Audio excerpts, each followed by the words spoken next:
I want to welcome you back to Dream Chasers Radio with me, your host, Yaya Diamond.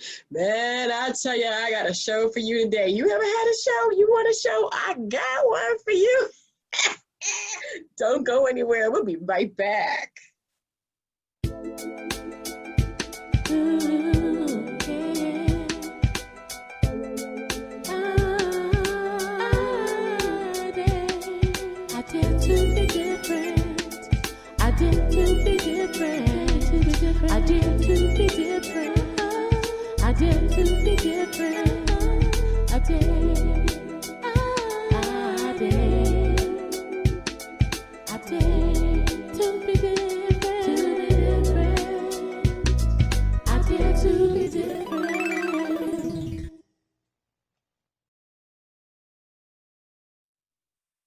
Welcome back to the show. I am so excited. This next guest that I have here is so special, such a wonderful person, great personality, and the name.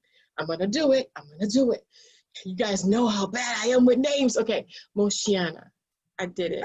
She's got the thumbs up. Mocienne. Doesn't that ring? And it's beautiful. I want to welcome her to the show. Welcome to the show, Mocienne.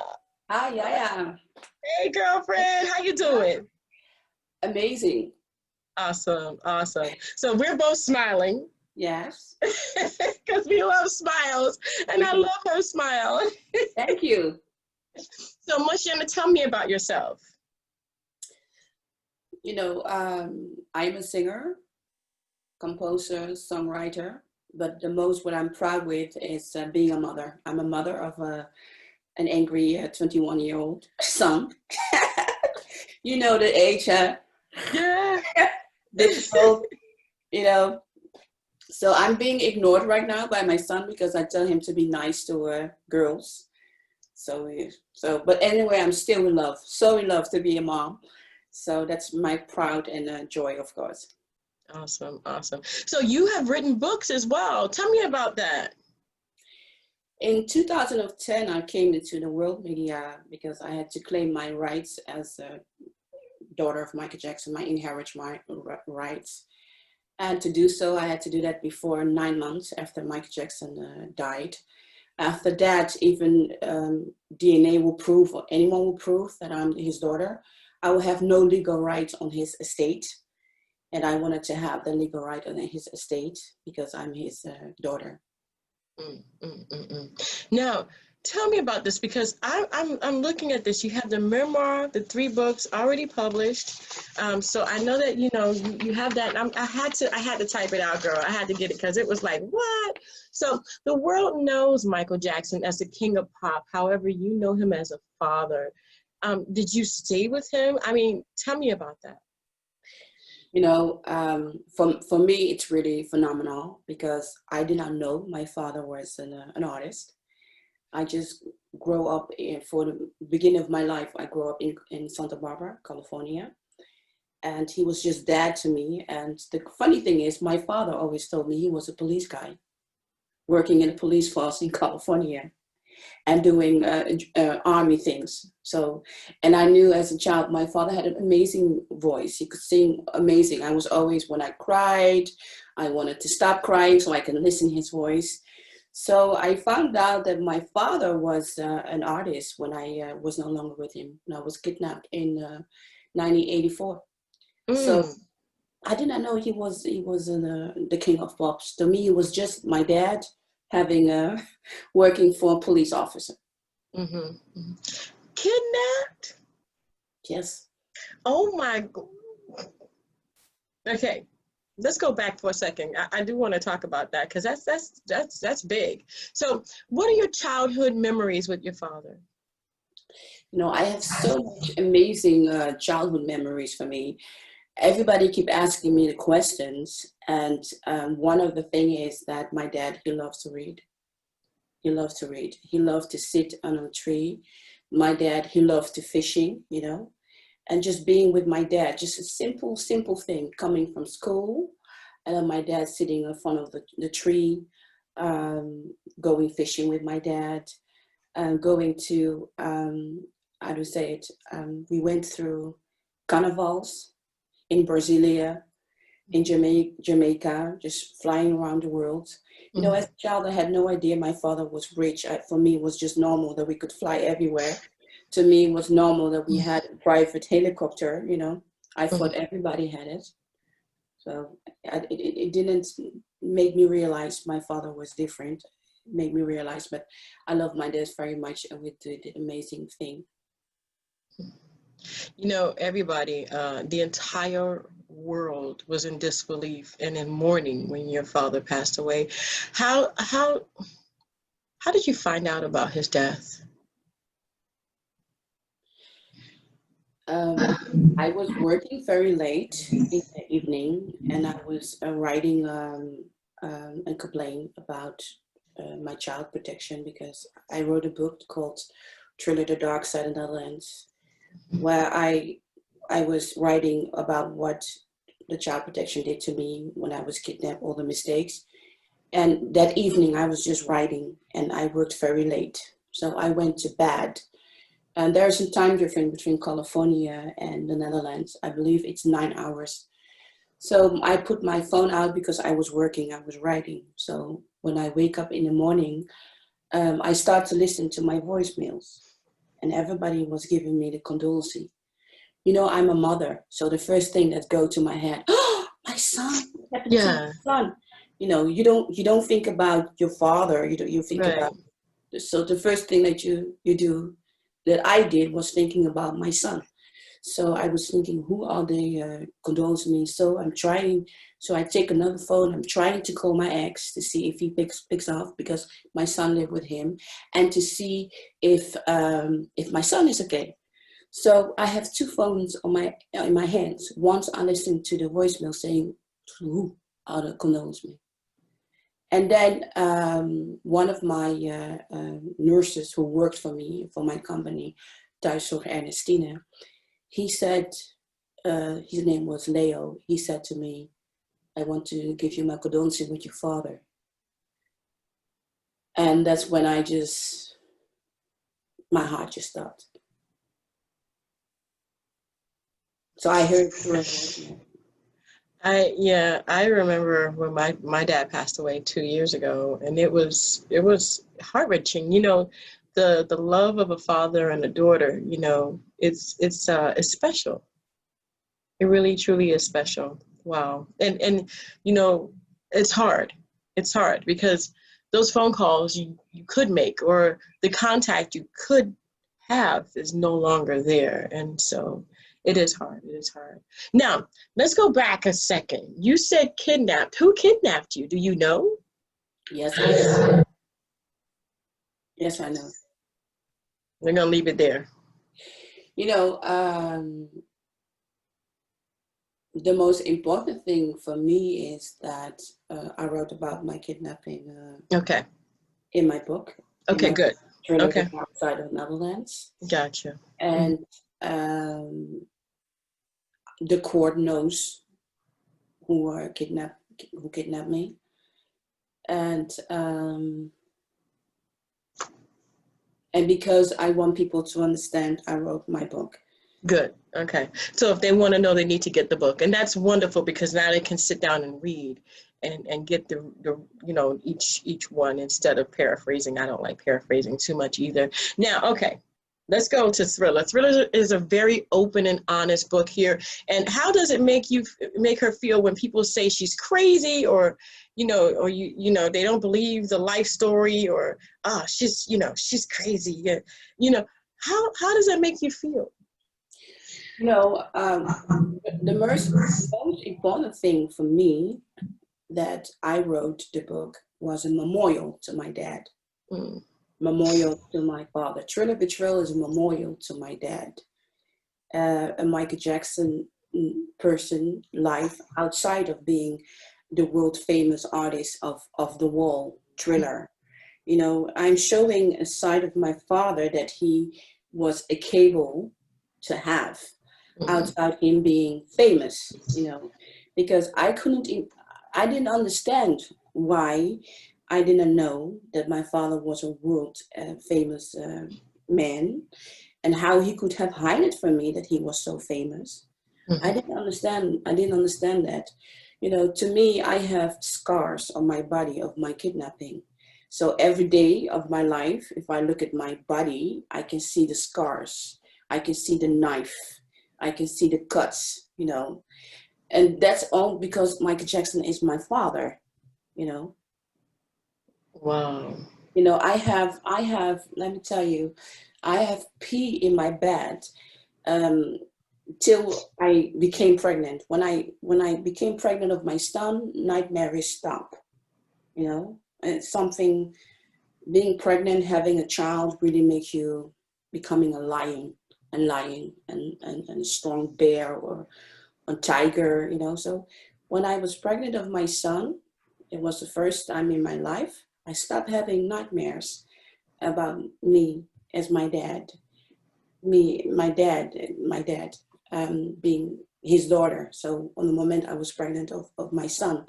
So writing my book, that people saying that I'm crazy, I don't really care because if I look at my body, I can see the scars. And I have the scars because Michael Jackson is my father. I have breasts today because Michael Jackson paid for it. Because when I was kidnapped, someone tried to cut off my breast. I was 9 years old. I still have the scars here. So every time when I'm looking at my big breast, I'm thinking, my dad paid for it. So when people say to me that I'm crazy and think nothing, you don't know me. You don't know what I survived to be here today. Mm-hmm. You don't know the sacrificing that my father went to become the biggest artist. You don't know me. So, and I didn't write my book Thriller Betrayal for these people who want to say you're crazy, and I don't quite care what they think. I wrote my autobiography for people who do care, Mm-hmm. who do want to get to know what's the story behind this woman. That's me. Right. Mm-hmm. You know, Yeah. and I wanted to. For me, when Michael Jackson died, the hardest thing was for me that people did not know how great he was. Mm-hmm. I was thinking, you are all worship him as for the artist that he is, but as a human being, he was much more. He was a humanitarian. He Mm-hmm. always smiled. He always smiled. He make jokes. He's funny. He's a lover. You know, he has a woman he had sex with. He's a dancer. He's a ballerina. He's a yoga freak. You know, he's a bookworm. He is so much. He is so much more. You are crying that you are crying that you're losing the man, the artist on the stage, but he's so much more. He's so much more fun. He's an amazing, brilliant businessman. He's a lion. He's stronger. You know, he educates himself out of nothing. He's extremely smart that he can tell me, hide from me, that he's a famous artist. I know him just as a normal guy. Yeah. Wow. As Wow. no one, the normal guy, the guy who's trying to learn to cook. Mm-hmm. You know, the Mm-hmm. funny, just amazing. Wow. Oh yeah, and what I want, one of my happy moment with my dad when he called me, because I spoke to him before he died, and then I always said to him, they need to call you the king of liar. You know, good liar. You know. Wow. He was so amazing in and writing my book was my memorial. I was thinking, I want to write a memorial. I want to show the world that he's so much more than that. Mm. He's brilliant. Wow. He's brilliant, phenomenal as a human being. Mm-hmm. Just as a human being. If you compare Michael Jackson with an artist and as a human being, he's much more than a human being than an artist. And I wanted to put this in my memorial of Thriller Betrayal. Right. Wow. You know, being an artist, understanding that there is a life behind the stage that most people don't see.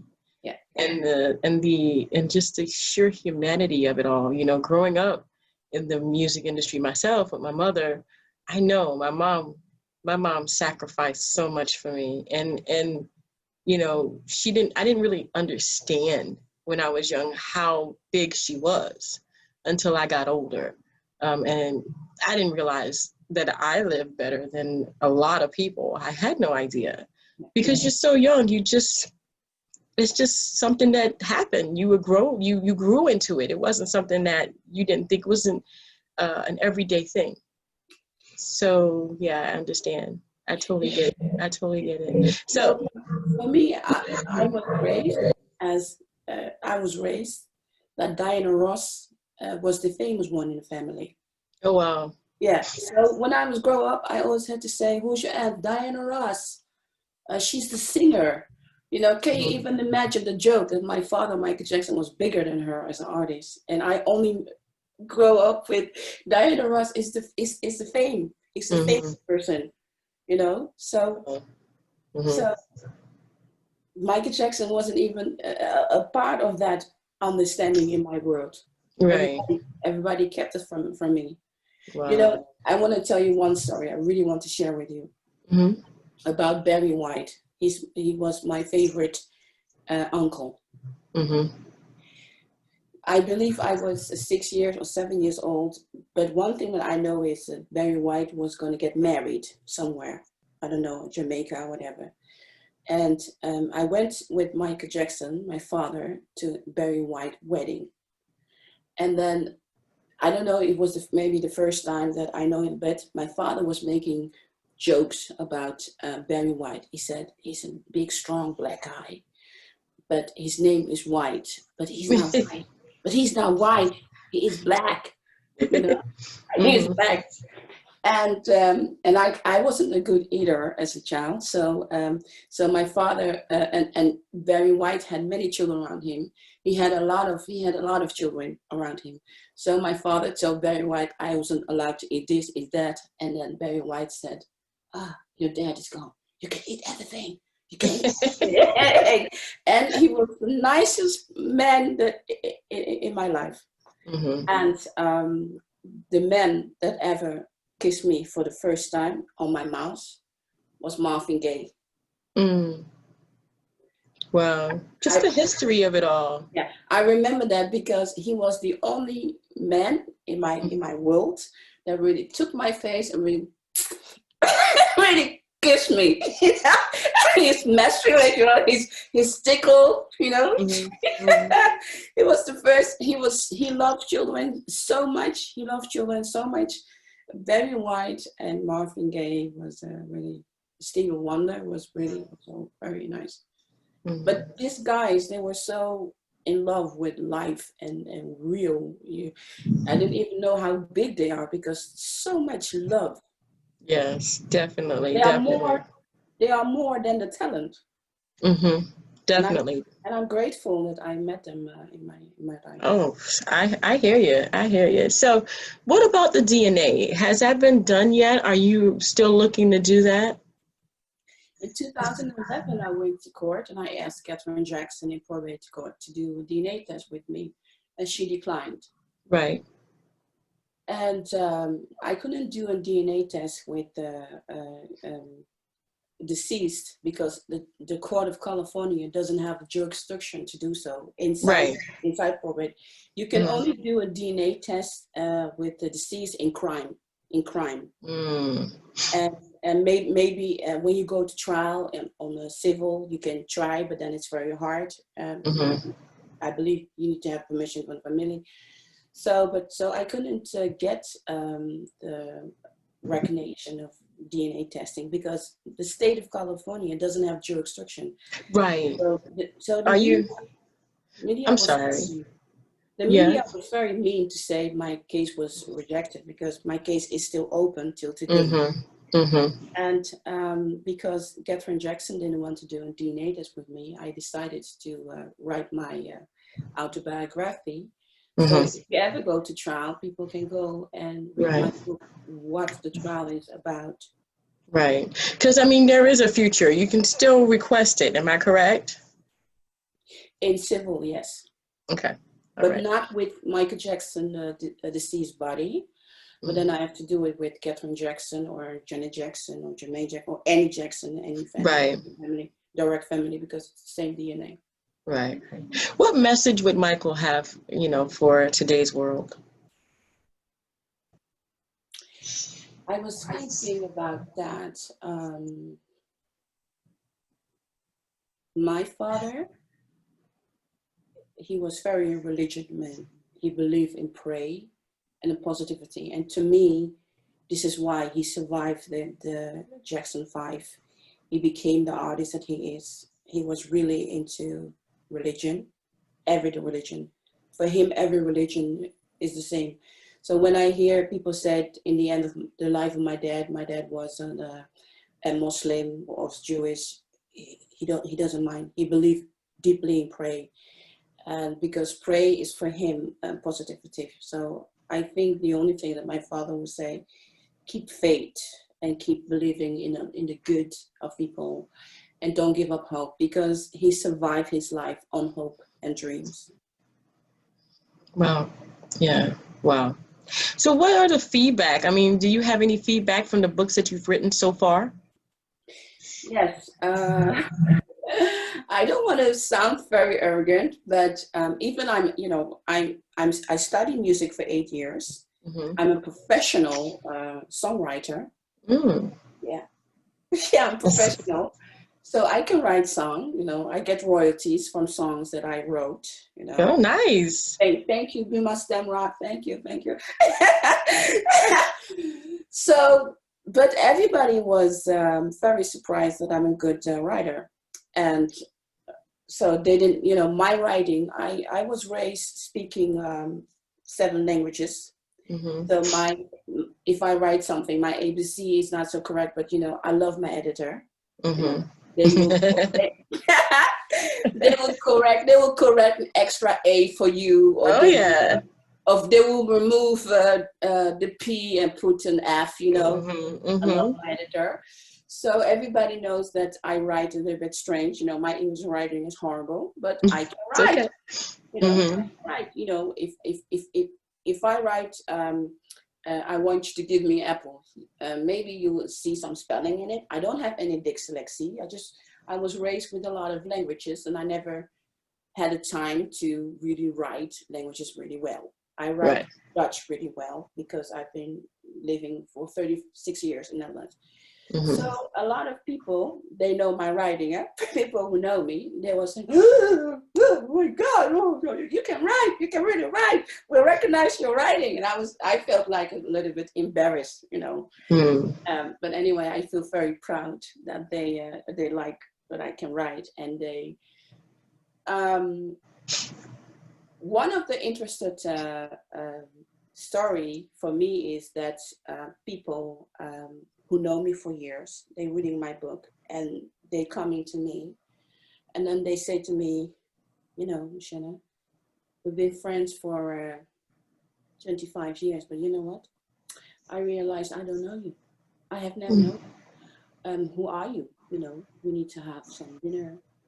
We need to talk about more about your life.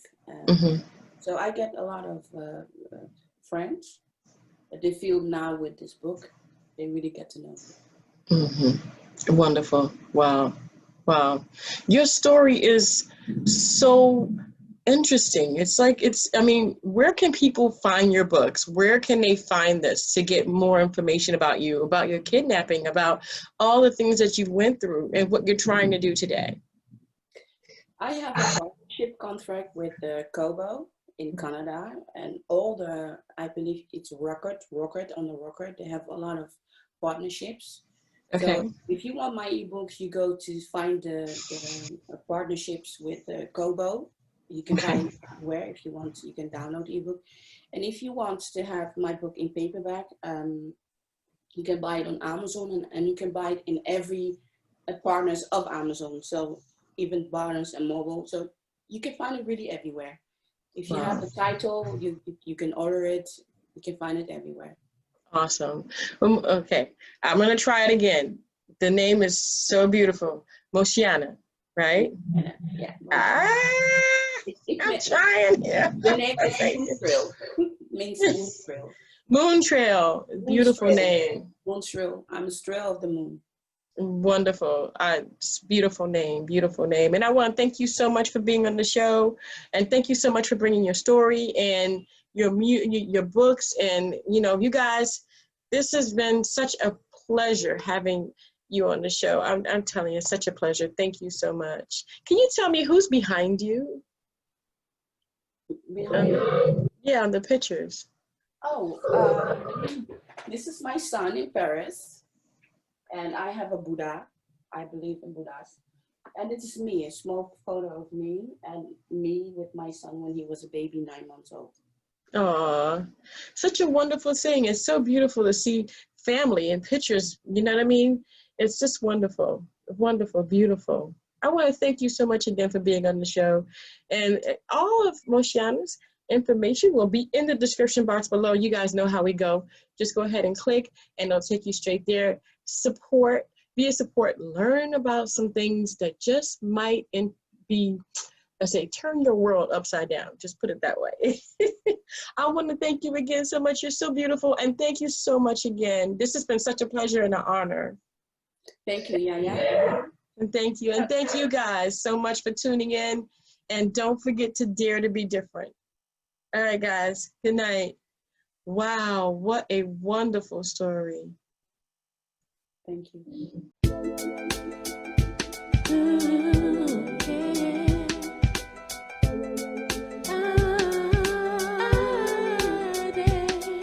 I dare to be different. I dare to be different. I dare to be different. I dare to be different. I dare.